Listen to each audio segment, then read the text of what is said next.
What inspired me to develop Pandocap? Well, no one could have predicted how COVID-19 would completely alter the landscape of the financial world.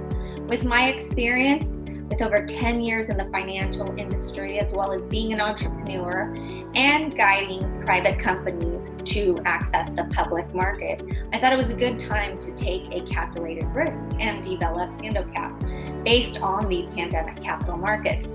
My passion behind developing Pandocap is providing financial education to diverse communities and highlighting the leadership that doesn't normally get highlighted, bringing those voices to the forefront.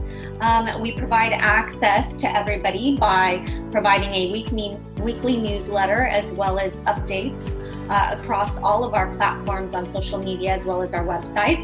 And we work with private and public companies to help guide them on their strategies and their own goals and mission. Why do I want to focus on the capital markets? I think we need to start by understanding what the capital markets are. Simply put, the capital markets are a venue where savings and investments are channeled between the suppliers who have capital and those who are in need of capital. When we look at the amount of capital being deployed over the last decade, it's notable that the U.S. venture capital investments quadrupled. The number of businesses started by women grew to 40%. And yet we've seen the growth in the number of entrepreneurs of color grow as well.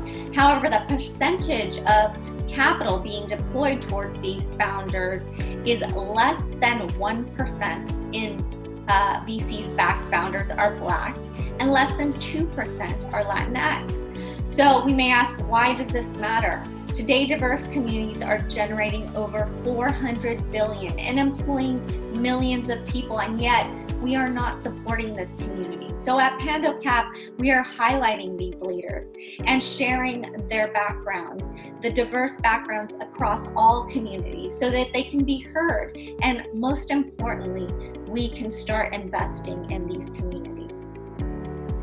I think the role of community and knowledge sharing and promoting entrepreneurship and financial success in Latin communities is important.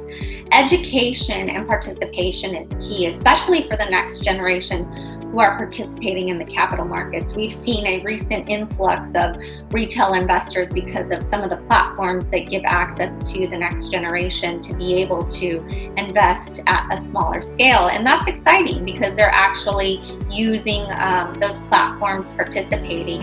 But I think the more significant change needs to come through consumers and employees demanding that more people of color are put in positions of power at the C-suite and on boards. We can't let that narrative that there's a lack of diversity or talent in the pipeline distract from that, because there is not a lack of pipeline. There is plenty of talented people out there. It's just you have to understand where to reach these communities. In other places, they're still very talented, they're still very educated, and that's why we want to make sure that we reach that talent pool so that we can bring those voices to the forefront and share that with everyone.